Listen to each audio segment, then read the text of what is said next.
Robinson Crusoe by Daniel Defoe. Chapter 9. A Boat. But first I was to prepare more land, for I had now seed enough to sow above an acre of ground. Before I did this I had a week's work at least to make me a spade, which, when it was done, was but a sorry one indeed, and very heavy, and required double labor to work with it. However, I got through that, and sowed my seed in 2 large flat pieces of ground, as near my house as I could find them to mind, and fenced them in with a good hedge, the stakes of which were all cut off that wood which I have set before, and knew it would grow, so that in a year's time I knew I should have a quick or living hedge that would want but little repair. This work did not take me up less than 3 months, because a great part of that time was the wet season, when I could not go abroad. Within doors, that is, when it rained and I could not go out, I found employment in the following occupations, always observing that all the while I was at work I diverted myself with talking to my parrot and teaching him to speak, and I quickly taught him to know his own first name, and at last to speak it out pretty loud, "Pow," which was the first word I ever heard spoken in the island by any mouth but my own. This, therefore, was not my work, but an assistance to my work, for now, as I said, I had a great employment upon my hands, as follows. I had long studied to make, by some means or other, some earthen vessels, which, indeed, I wanted sorely, but knew not where to come at them. However, considering the heat of the climate, I did not doubt but if I could find out any clay, I might make some pots that might, being dried in the sun, be hard enough and strong enough to bear handling, and to hold anything that was dry, and required to be kept so. And as this was necessary in the preparing of corn, meal, etc., which was the thing I was doing, I resolved to make some as large as I could, and fit only to stand like jars, to hold what should be put into them. It would make the reader pity me, or rather laugh at me, to tell how many awkward ways I took to raise this paste. What odd, misshapen, ugly things I made, how many of them fell in, and how many fell out, the clay not being stiff enough to bear its own weight, how many cracked by the over-violent heat of the sun, being set out too hastily, and how many fell in pieces with only removing, as well before as after they were dried, and in a word, how, after having labored hard to find the clay, to dig it, to temper it, to bring it home, and work it, I could not make above 2 large, earthen, ugly things, I cannot call them jars, in about 2 months' labor. However, as the sun baked these 2 very hard and dry, I lifted them very gently up, and set them down again in 2 great wicker baskets, which I had made on purpose for them, that they might not break. And as between the pot and the basket there was a little room to spare, I stuffed it full of the rice and barley straw, and these 2 pots being to stand always dry, I thought would hold my dry corn, and perhaps my meal, when the corn was bruised. Though I miscarried so much in my design for large pots, yet I made several smaller things with better success, such as little round pots, flat dishes, pitchers, and pipkins, and any things my hand turned to, and the heat of the sun baked them quite hard. But all this would not answer my end, which was to get an earthen pot to hold what was liquid and bear the fire, which none of these could do. It happened after some time making a pretty large fire for cooking my meat. When I went to put it out after I was done with it, I found a broken piece of one of my earthenware vessels in the fire, burnt as hard as a stone, and red as a tile. I was agreeably surprised to see it, and said to myself that certainly they might be made to burn whole, if they would burn broken. This set me to study how to order my fire, so as to make it burn some pots. I had no notion of a kiln, such as the potters burn in, or of glazing them with lead, though I had some lead to do it with, but I placed 3 large pipkins and 2 or 3 pots in a pile, one upon another, and placed my firewood all around it, with a great heap of embers under them. I plied the fire with fresh fuel round the outside and upon the top, till I saw the pots in the inside red hot quite through, and observed that they did not crack at all. When I saw them clear red, I let them stand in that heat about 5 or 6 hours, till I found one of them, though it did not crack, did melt or run, for the sand which was mixed with the clay melted by the violence of the heat, and would have run into glass if I had gone on. So I slacked my fire gradually till the pots began to abate of the red color, and watching them all night, that I might not let the fire abate too fast, in the morning I had 3 very good, I will not say handsome, pipkins, and 2 other earthen pots, as hard burnt as could be desired, and one of them perfectly glazed with the running of the sand. After this experiment, I need not say that I wanted no sort of earthenware for my use, but I must needs say, as to the shapes of them, they were very indifferent, and, as any one may suppose, when I had no way of making them but as the children make dirt pies, or as a woman who would make pies that never learned to raise paste. No joy at a thing of so mean a nature was ever equal to mine, when I found I had made an earthen pot that would bear the fire, and I had hardly patience to stay till they were cold before I set one on the fire again with some water in it to boil me some meat, which it did admirably well, and with a kind of piece of a kid I made some very good broth, though I wanted oatmeal and several other ingredients requisite to make it as good as I would have had it been. My next concern was to get me a stone mortar to stamp or beat some corn in, for as to the mill, there was no thought of arriving at that perfection of art with one pair of hands. To supply this want, I was at a great loss, for of all the trades in the world I was as perfectly unqualified for a stone cutter as for any whatever. Neither had I any tools to go about it with. I spent many a day to find a great stone big enough to cut hollow and make fit for a mortar, and could find none at all except what was in the solid rock, and which I had no way to dig or cut out. Nor indeed were the rocks in the island of hardness sufficient, but were all of a sandy, crumbling stone, which neither could bear the weight of a heavy pestle, nor would break the corn without filling it with sand. So, after a great deal of time lost in searching for a stone, I gave it over, and resolved to look out for a great block of hard wood, which I found, indeed, much easier, and getting one as big as I had strength to stir, I rounded it and formed it on the outside with my axe and hatchet, and then, with the help of fire and infinite labor, made a hollow place in it, as the Indians in Brazil make their canoes. After this, I made a great heavy pestle or beater of the wood called the ironwood, and this I prepared and laid by against I had my next crop of corn, which I proposed to myself grind, or rather pound into meal, to make bread.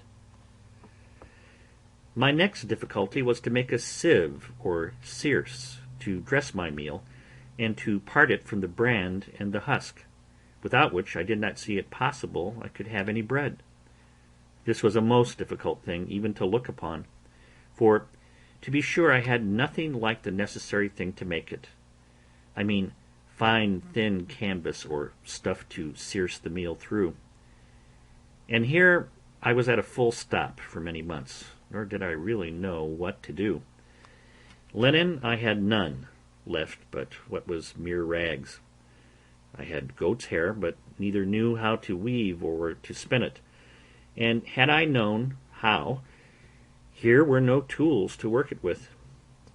All the remedy that I found was this, that at last I did remember I had among the seamen's clothes, which were saved out of the ship, some neckcloths of calico or muslin, and with some pieces of these I made 3 small sieves, proper enough for the work, and thus I made shift for some years. How I did afterwards, I shall show in its place. The baking part was the next thing to be considered, and how I should make bread when I came to have corn. For first, I had no yeast. As to that part, there was no supplying the want, so I did not concern myself much about it. But for an oven I was indeed in great pain. At length I found out an experiment for that also, which was this. I made some earthen vessels, very broad, but not deep, that is to say about 2 feet diameter and not above 9 inches deep. These I burned in the fire, as I had done the other, and laid them by. And when I wanted to bake, I made a great fire upon my hearth, which I had paved with some square tiles, of my own baking and burning also, but I should not call them square. When the firewood was burned pretty much into embers or live coals, I drew them forward upon this hearth, so as to cover it all over, and there I let them lie till the hearth was very hot. Then, sweeping away all the embers, I set down my loaf or loaves, and, whelming down the earthen pot upon them, drew the embers all round the outside of the pot, to keep in and add to the heat. And thus, as well as in the best oven in the world, I baked my barley loaves, and became in a little time a good pastry cook into the bargain, for I made myself several cakes and puddings of the rice. But I had no pies, neither had I anything to put them in, supposing I had, except the flesh either of fowls or goats. It need not be wondered, as if all these things took up most of my time of the 3rd year of my abode here. For it is to be observed that in the interval of these things I had my new harvest and husbandry to manage, for I reaped my corn in its season, and carried it home as well as I could, and laid it up in the ear, in my large baskets, till I had time to rub it out, for I had no floor to thrash it upon, or instrument to thrash it with. And now, indeed, my stock of corn increasing, I really wanted to build my barns bigger. I wanted a place to lay it up in, for the increase of the corn now yielded me so much that I had of the barley about 20 bushels, and of the rice as much or more, insomuch that now I resolved to begin to use it freely, for my bread had been quite gone a great while. Also I resolved to see what quantity would be sufficient for me a whole year, and to sow but once a year. Upon the whole, I found that the 40 bushels of barley and rice were much more than I could consume in a year, so I resolved to sow just the same quantity every year that I sowed the last, in hopes that such a quantity would fully provide me with bread, etc. All the while these things were doing, you may be sure my thoughts ran many times upon the prospect of land which I had seen from the other side of the island, and I was not without secret wishes that I were on shore there, fancying that, seeing the mainland and an inhabited country, I might find some way or other to convey myself further, and perhaps at last find some means of escape. But all this while I made no allowance for the dangers of such an undertaking, and how I might fall into the hands of savages, and perhaps such as I might have reason to think far worse than the lions and tigers of Africa, that if I once came in their power, I should run a hazard of more than 1,000 to 1 of being killed, and perhaps of being eaten, for I had heard that the people of the Caribbean coast were cannibals or man-eaters, and I knew by the latitude that I could not be far from that shore. Then, supposing they were not cannibals, yet they might kill me, as many Europeans who had fallen into their hands had been served, even when they had been 10 or 20 together. Much more I that was but one, and could make little or no defence. All these things, I say, which I ought to have considered well, and did come into my thoughts afterwards, yet gave me no apprehensions at first, and my head ran mightily upon the thought of getting over to the shore. Now I wish for my boy Shuri, and the long boat with the shoulder of mutton sail, with which I had sailed above 1,000 miles on the coast of Africa. But this was in vain. Then I thought I would go and look at our ship's boat, which, as I have said, was blown up upon the shore a great way in the storm when we were first cast away. She lay almost where she did at first, but not quite, and was turned by the force of the waves and the winds almost bottom upward against a high ridge of beachy rough sand, but no water about her. If I had had hands to have refitted her and to have launched her into the water, the boat would have done well enough, and I might have gone back into the Brazils with her easily enough. Yet I might have foreseen that I could no more turn her and set her upright upon her bottom than I could remove the island. However, I went to the woods and cut levers and rollers and brought them to the boat, resolving to try what I could do, suggesting to myself that if I could turn her down, I might repair the damage she had received, and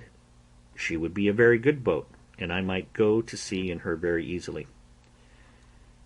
I spared no pains, indeed, in this bit of fruitless toil, and spent, I think, 3 or 4 weeks about it, at last finding it impossible to heave it up with my little strength. I fell to digging away the sand to undermine it, and so to make it fall down, setting pieces of wood to thrust and guide it right in the fall. But when I had done this, I was unable to stir it up again, or to get under it, much less to move it forwards towards the water. So I was forced to give it over, and yet, though I gave over the hopes of the boat, my desire to venture over for the main increased, rather than decreased, as the means for it seemed impossible. This at length put me upon thinking whether it was not possible to make myself a canoe or periagua, such as the natives of those climates make, even without tools, or, as I might say, without hands, of the trunk of a great tree. This I not only thought possible, but easy, and pleased myself extremely with the thoughts of making it, and with my having much more convenience for it than any of the negroes or Indians, but not at all considering the particular inconveniences which I lay under more than the Indians, and that is, want of hands to move it when it was made into the water, a difficulty much harder for me to surmount than all the consequences of want of tools could be to them. For what was it to me if, when I had chosen a vast tree in the woods, and with much trouble cut it down, if I had been able with my tools to hew and dub the outside with the proper shape of a boat, and burn or cut out the inside to make it hollow, so as to make a boat of it, if after all this I must leave it just where I had found it, and not be able to launch it into the water? One would have thought I could not have had the least reflection upon my mind of the circumstances while I was making this boat, but I should have immediately thought how I should get it into the sea. But my thoughts were so intent upon my voyage over the sea in it, that I never once considered how I should get it off the land, and it was really, in its own nature, more easy for me to guide it over 45 miles of sea than about 45 fathoms of land, where it lay, to set it afloat in the water. I went to work upon this boat the most like a fool that ever man did who had any of his senses awake. I pleased myself with the design, and without determining whether I was ever able to undertake it. Not but that the difficulty of launching my boat came often into my head, but I put a stop to my inquiries into this by this foolish answer which I gave myself: let me first make it. I warrant I will find some way or other to get it along when it is done. This was a most preposterous method, but the eagerness of my fancy prevailed, and to work I went. I found a cedar tree, and I question much whether Solomon ever had such a one for the building of the temple of Jerusalem. It was 5 feet 10 inches diameter at the lower part next the stump, and 4 feet 11 inches diameter at the end of 22 feet, after which it lessened for a while and then parted into branches. It was not without infinite labor that I felled this tree. I was 20 days hacking and hewing at it at the bottom. I was 14 more getting the branches and limbs and the vast spreading head cut off, which I hacked and hewed through with axe and hatchet, and inexpressible labor. After this it cost me a month to shape it and dub it to a proportion, and to something like the bottom of a boat, that it might swim upright as it ought to. It cost me near 3 months more to clear the inside and work it out so as to make it an exact boat. This I did, indeed, without fire, by mere mallet and chisel, and by the dint of hard labor, till I had brought it to be a very handsome periagua, and big enough to have carried 26 men, and consequently big enough to have carried me and all my cargo. When I had gone through this work, I was extremely delighted with it. The boat was really much bigger than ever I saw a canoe or periagua that was made of one tree in my life. Many a weary stroke it had cost, you can be sure, and had I gotten it into the water, I make no question but I should have begun the maddest voyage and the most unlikely to be performed that ever was undertaken. But all my devices to get it into the water failed me, though they cost me infinite labor too. It lay about 100 yards from the water, and not more, but the first inconvenience was it was uphill towards the creek. Well, to take away this discouragement, I resolved to dig into the surface of the earth, and so make a declivity. This I began, and it cost me a prodigious deal of pains, but who grudge pains who have their deliverance in view? But when this was worked through, and this difficulty managed, it was still much the same, for I could no more stir the canoe than I could the other boat. Then I ventured the distance of ground, and resolved to cut a dock or canal, to bring the water up to the canoe, seeing I could not bring the canoe down to the water. Well, I began this work, and when I had begun to enter upon it, and calculate how deep it was to be dug, how broad, how the stuff was to be thrown out, I found that, by the number of hands I had, being none but my own, it must have been 10 or 12 years before I could have gone through with it, for the shore lay so high that at the upper end it must have been at least 20 feet deep. And so, at length, but with great reluctancy, I gave this attempt over also.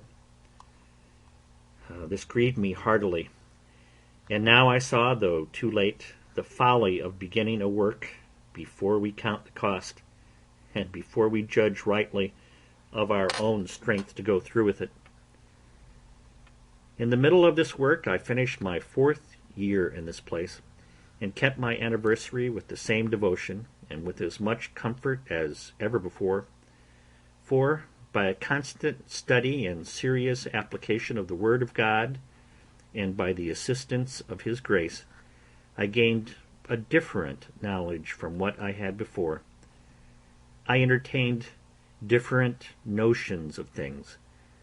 I looked now upon the world as a thing remote, which I had nothing to do with, no expectations from, and indeed no desires about. In a word, I had nothing, indeed, to do with it, nor was ever likely to have. So I thought it looked as we may perhaps look upon it hereafter, that is, as a place I had lived in, but was come out of it, and well might I say, as Father Abraham to Dives, between me and thee is a great gulf fixed. In the first place, I was removed from all the wickedness of the world here. I had neither the lusts of the flesh and the lusts of the eye, nor the pride of life. I had nothing to covet, for I had all that I was now capable of enjoying. I was lord of the whole manor, or, if it pleased, I might call myself king or emperor over the whole country which I had possession of. There were no rivals. I had no competitor, none to dispute sovereignty or command me. I might have raised ship-loadings of corn, but I had no use for it. So I let as little grow as I thought enough for my occasion. I had tortoise or turtle enough, but now and then one was as much as I could put to any use. I had timber enough to have built a fleet of ships, and I had grapes enough to have made wine, or to have cured into raisins, to have loaded that fleet when it had been built. But all I could make use of was all that was valuable. I had enough to eat and supply my wants, and what was all the rest to me? If I killed more flesh than I could eat, the dog must eat it, or vermin. If I sowed more corn than I could eat, it must be spoiled. The trees that I cut down were lying to rot on the ground. I could make no more use of them but for fuel, and that I had no occasion for but to dress my food. In a word, the nature and experience of things dictated to me, upon just reflection, that all the good things of this world are no farther good to us than they are for our use, and that whatever we may heap up to give others, we enjoy just as much as we can use, and no more. The most covetous, gripping miser in the world would have been cured of the vice of covetousness if he had been in my case. For I possessed infinitely more than I knew what to do with. I had no room for desire, except it was of things which I had not, and they were but trifles, though, indeed, of great use to me. I had, as I hinted before, a parcel of money, as well gold as silver, about 36 pounds sterling. Alas, there the sorry, useless stuff lay. I had no more manner of business for it. And often, though with myself, that I would have given a handful of it for a gross of tobacco pipes, or for a hand mill to grind my corn, nay, I would have given it all for a sixpenny worth of turnip and carrot seed out of England, or for a handful of peas and beans and a bottle of ink. As it was, I had not the least advantage by it, or benefit from it, but there it lay in a drawer, and grew moldy with the damp of the cave in the wet seasons. And if I had had the drawer full of diamonds, it had been the same case. They had been of no manner of value to me, because of no use. I had now brought my state of life to be much easier in itself than it was at first, and much easier to my mind as well as to my body. I frequently sat down to meat with thankfulness, and admired the hands of God's providence, which had thus spread my table in the wilderness. I learned to look more upon the bright side of my condition and less upon the dark side, and to consider what I enjoyed rather than what I wanted. And this gave me sometimes such secret comforts that I cannot express them, and which I take notice of here, to put these discontented people in my mind of it, who cannot enjoy comfortably what God has given them, because they see and covet something that He has not given them. All our discontents about what we want appeared to me to spring from the want of thankfulness for what we have. Another reflection was of great use to me, and doubtless would be so to anyone that would fall into such distress as mine was, and this was to compare my present condition with what I at first expected it would be, nay, with what it would certainly have been if the good providence of God had not wonderfully ordered the ship to be cast up nearer to the shore, where I not only could come at her, but could bring what I got out of her to the shore, for my relief and comfort, without which I had wanted for tools to work, weapons for defense, and gunpowder and shot for getting my food. I spent whole hours, I may say whole days, in representing to myself in the most lively colors how I would have acted if I had got nothing out of the ship, how I could not have so much as got any food, except fish and turtles, and that, as it was long before I found any of them, I must have perished first, that I should have lived, if I had not perished, like a mere savage, that if I had killed a goat or a fowl by any contrivance, I had no way to flay or open it, or part the flesh from the skin and the bowels, or to cut it up, but must gnaw it with my teeth, and pull it with my claws, like a beast. These reflections made me very sensible of the goodness of Providence to me, and very thankful of my present condition, with all its hardships and misfortunes, and this part also I cannot but recommend to the reflection of those who are apt, in their misery, to say, "Is any affliction like mine?" Let them consider how much worse the cases of some people are, and their case might have been, if Providence had thought fit. I had another reflection which assisted me also to comfort my mind with hopes,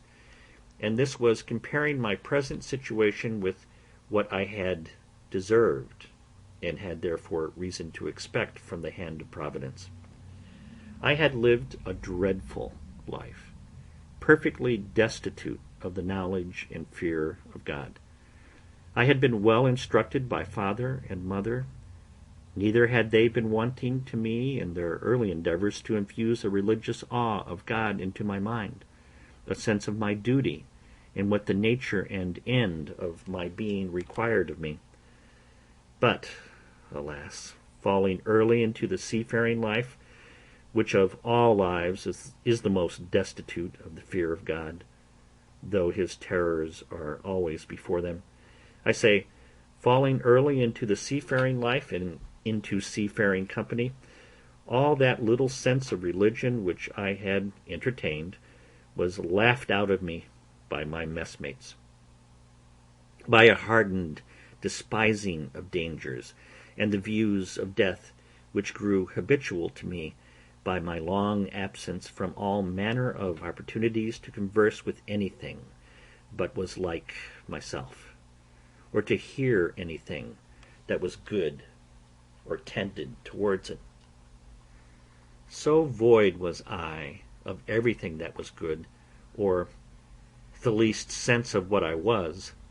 or was to be, that in the greatest deliverances I enjoyed, such as my escape from Sallee, my being taken up by the Portuguese master of the ship, my being planted so well in the Brazils, my receiving the cargo from England, and the like, I never had once the words, "Thank God," so much as on my mind or in my mouth.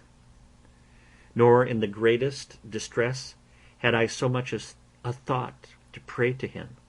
or so much as to say, "Lord, have mercy upon me,"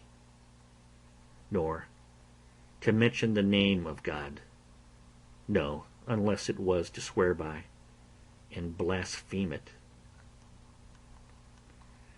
I had terrible reflections upon my mind for many months,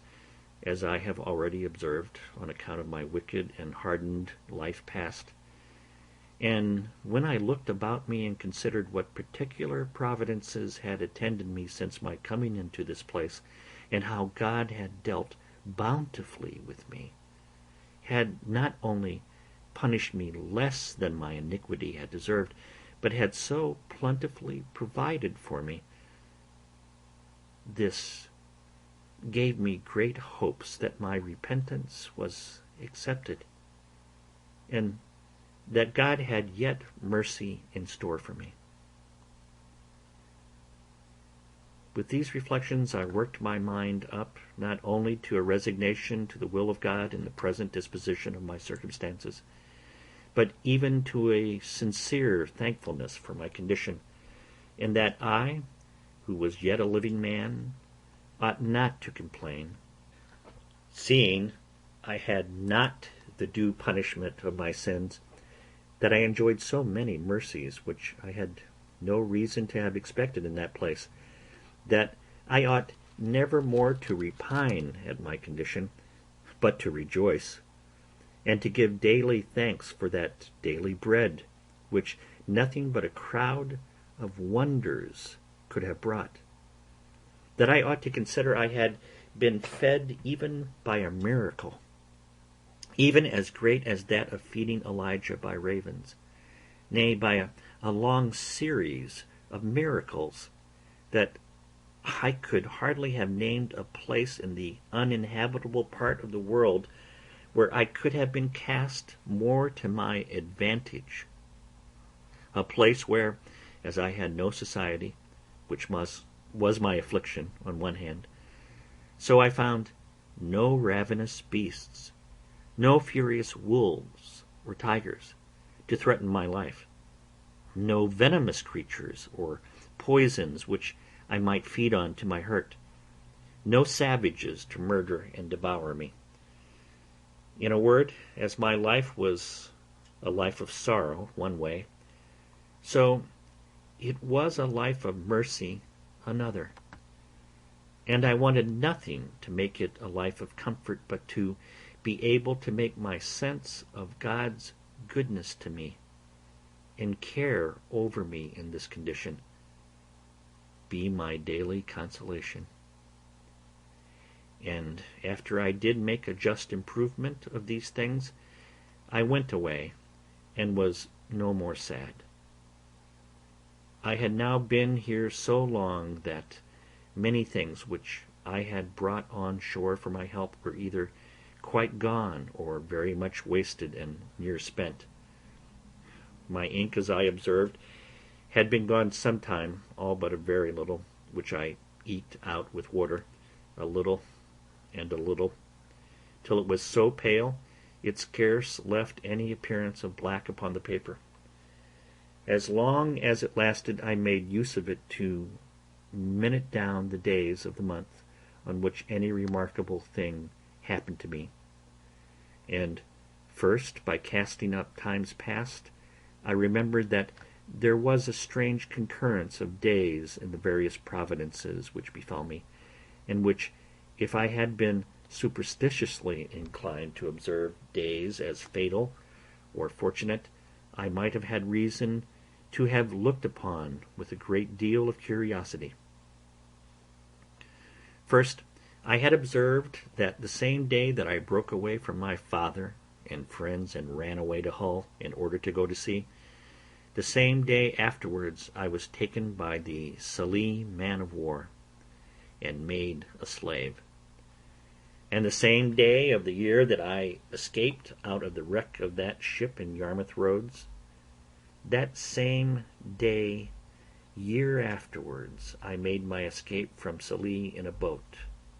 The same day of the year I was born in, that is, the 30th of September. That same day I had my life so miraculously saved 26 years later, when I was cast on shore in this island, so that my wicked life and my solitary life began both on a day. The next thing to my ink being wasted was that of my bread, I mean the biscuit which I brought out of the ship. This I had husbanded to the last degree, allowing myself but one cake of bread a day for above a year. And yet I was quite without bread for near a year before I got any corn of my own, and great reason I had to be thankful that I had any at all, the getting it being, as has been already observed, next to miraculous. My clothes, too, began to decay. As to linen, I had found none a good while, except some checkered shirts which I found in the chests of the other seamen, and which I carefully preserved, because many times I could bear no other clothes on but a shirt, and it was a very great help to me that I had, among all the men's clothes of the ship, almost 3 dozen of shirts. There were also indeed several thick watch-coats of the seamen's which were left, but they were too hot to wear, and though it was true that the weather was so violently hot that there was no need of clothes, yet I could not go quite naked, no, though I had been inclined to it, which I was not, nor could I abide the thought of it, though I was alone. The reason why I could not go naked was, I could not bear the heat of the sun so well when quite naked, as with some clothes on. Nay, the very heat blistered my skin, whereas with a shirt on, the air itself made some motion, and whistling under the shirt was 2-fold cooler than without it. No more could I ever bring myself to go out in the heat of the sun without a cap on my head or a hat. The heat of the sun, beating with such violence as it does in that place, would give me the headache presently, by darting so directly on my head without a cap or hat on, so that I could not bear it. Whereas, if I put on my hat, it would presently go away.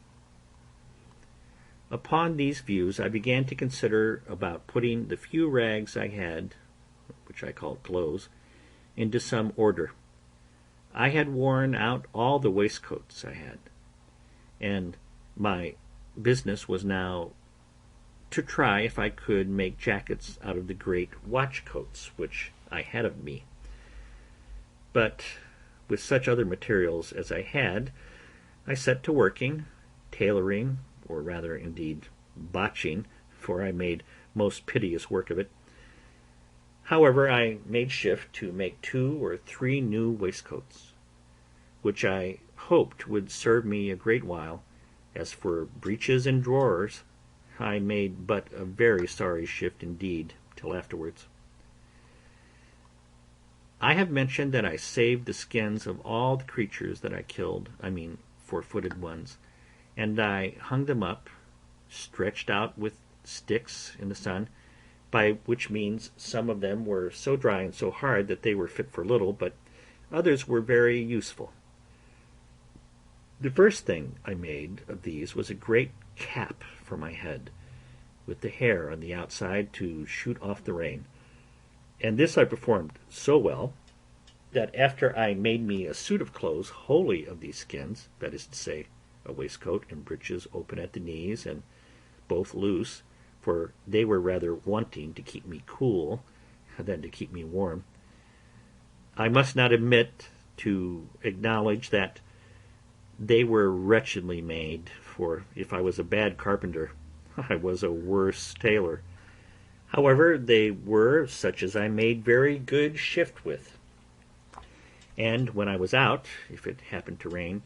the hair of my waistcoat and cap being outermost, I was kept very dry. After this I spent a great deal of time and pains to make an umbrella. I was indeed in great want of one, and had a great mind to make one. I had seen them made in the Brazils, where they are very useful in the great heats there, and I felt the heats every jot as great here, and greater too, being near the equinox.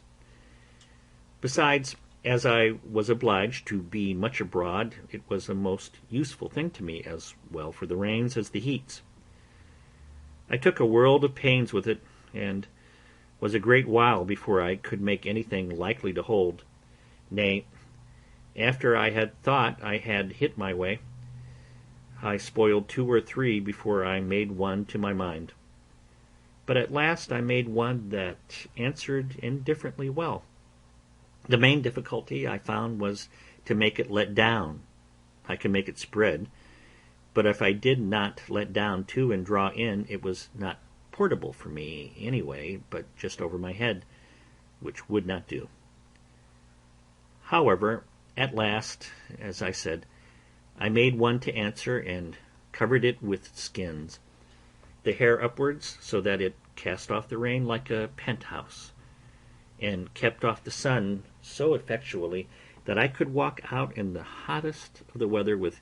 greater advantage than I could before in the coolest, and when I had no need of it, could close it, and carry it under my arm. Thus I lived mighty comfortably, my mind being entirely composed by resigning itself to the will of God, and throwing myself wholly under the disposal of His providence. This made my life better than sociable, for when I began to regret the want of conversation, I would ask myself whether, thus conversing mutually with my own thoughts, and, as I hope I may say, with even God Himself, by ejaculations was not better than the most enjoyment of human society in the world. End of chapter 9.